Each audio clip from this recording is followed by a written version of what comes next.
There is a story of a woman who lived 7 years without mirrors. 7 years without catching her own reflection in a window, a screen, a passing glance. When she finally looked again, she didn't recognize the face staring back. It wasn't just the lines or the aging, it was the strangeness of having forgotten her own existence. Imagine waking up one day and realizing you've become a ghost to yourself. Not because you vanished, but because you stopped being seen, even by you. What happens when the world stops reflecting you back to you? Do you dissolve? Or do you finally meet yourself beyond the surface, beyond the image, beyond the story you've been told about who you're supposed to be? This isn't just about mirrors, it's about identity, about the fragile scaffolding of self we build from reflections we never chose. It's about what remains when the mirrors are gone. And today, we'll take a journey into the depths of perception, into the silence where the self isn't seen, but felt. Because what you'll discover in the next few minutes may unravel how you understand not just your face, but the very essence of being. And the last insight we'll explore is the most haunting of all. It holds the key to what you've been chasing every time you've glanced at your reflection. Think for a moment about the first time you saw yourself, not just as a child, but as a concept. The moment you realized the face in the mirror was you. That moment wasn't just recognition, it was the birth of a split. The you who sees and the you who is seen. And from that day forward, you began to curate, to adjust, to fear the dissonance between how you feel and how you appear. But what if the mirror wasn't just a tool? What if it was a cage? A silent judge measuring you against every face you've ever admired, every flaw you've been taught to hide. We think of mirrors as passive, as truth tellers. But what if they're collaborators in a fiction that says you are only as real as you are seen?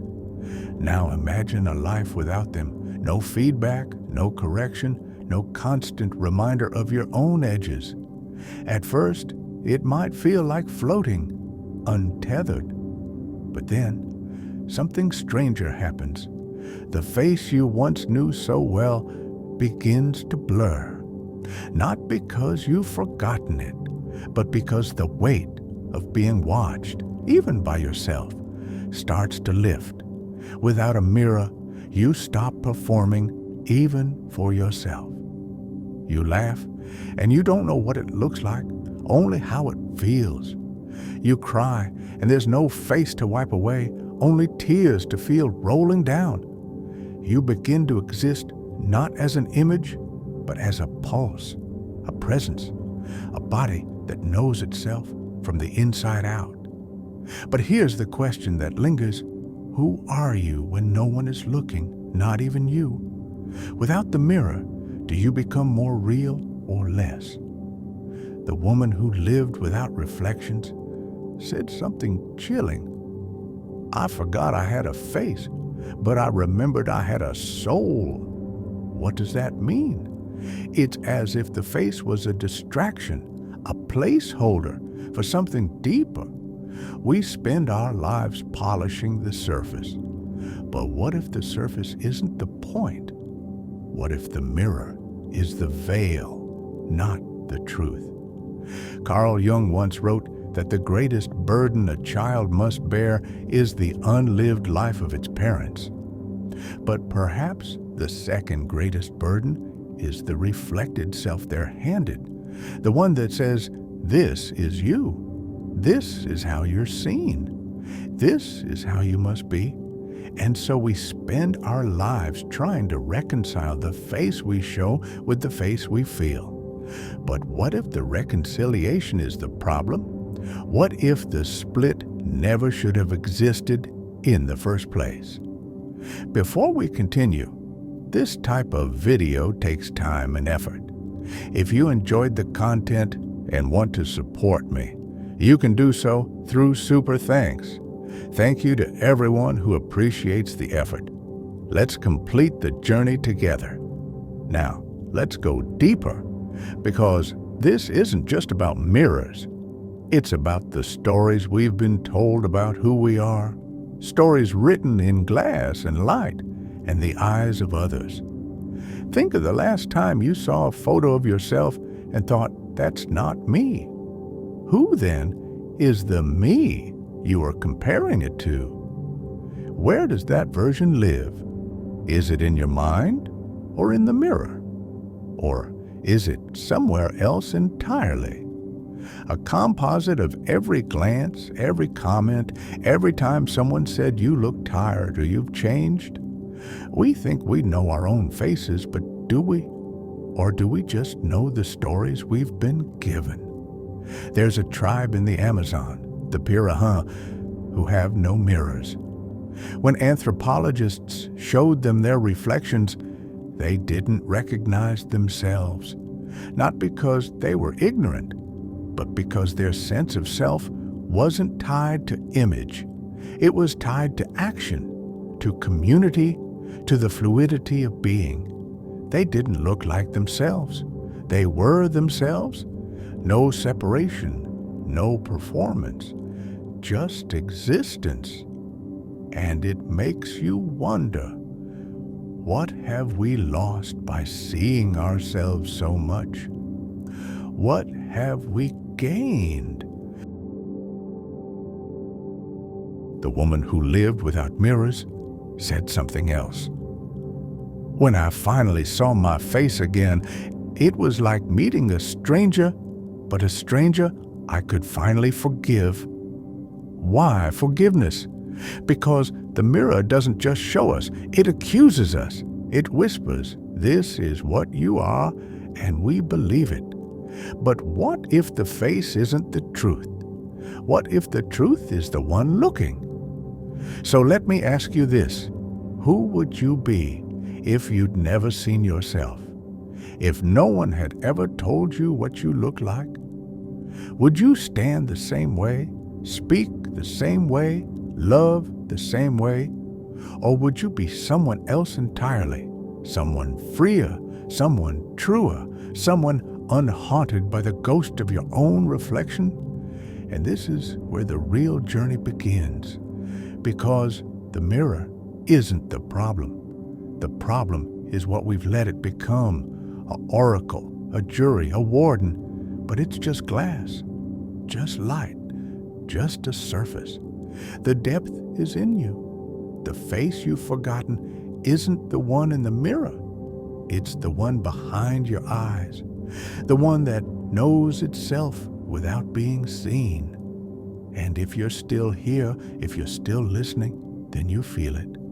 The pull of something beyond the reflection, the hunger to exist without apology, without curation, without the endless loop of seeing and being seen. That hunger is the beginning, because the next insight we'll explore doesn't just challenge the mirror, it shatters it. And what's left is the self you've been searching for all along. Let me tell you another story.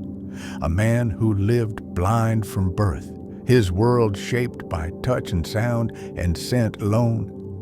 When surgeons restored his vision at age 50, they expected wonder, but what they found was terror.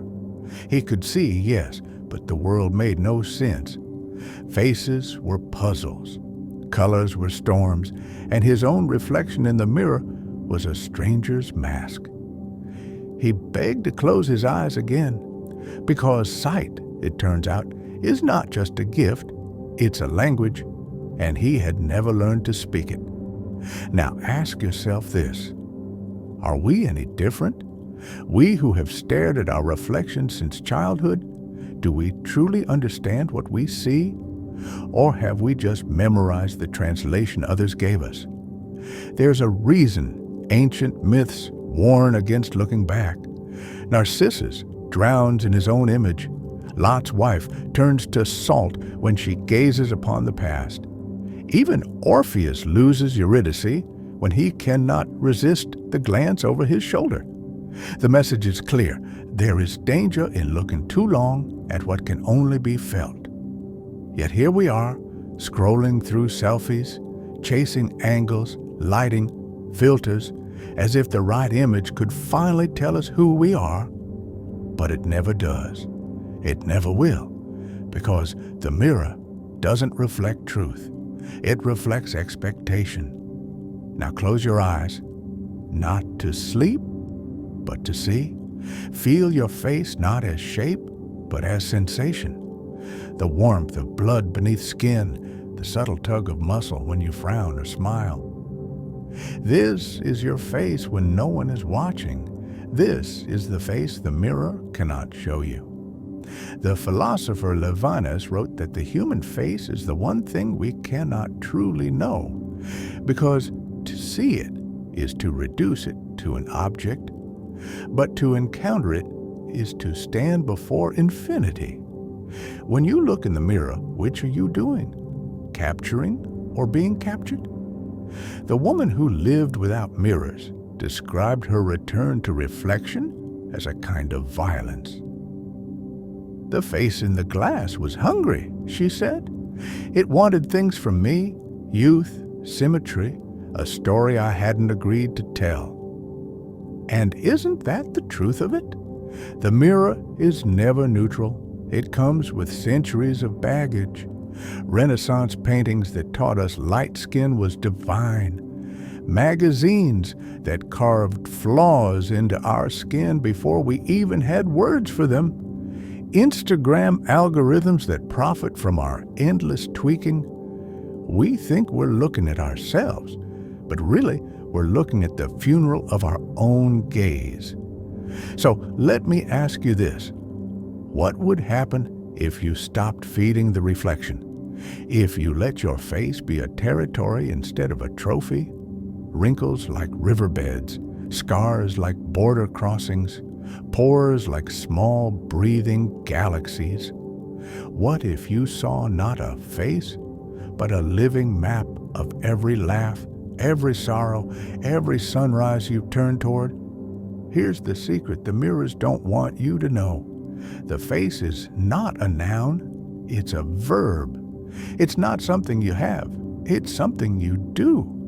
Every smirk, every flinch, every moment your eyes soften at the sound of a loved one's voice. That's your face, not the frozen mask in the glass, but the flickering dance of being alive. And if you're still listening, I need you to do something radical. Walk away from this screen right now. Find a mirror and smash it, not with your fist, but with your gaze. Look at your reflection and say, "You are not the keeper of my truth." Then close your eyes and meet the self that's been waiting all this time. The one that doesn't need light to know it exists.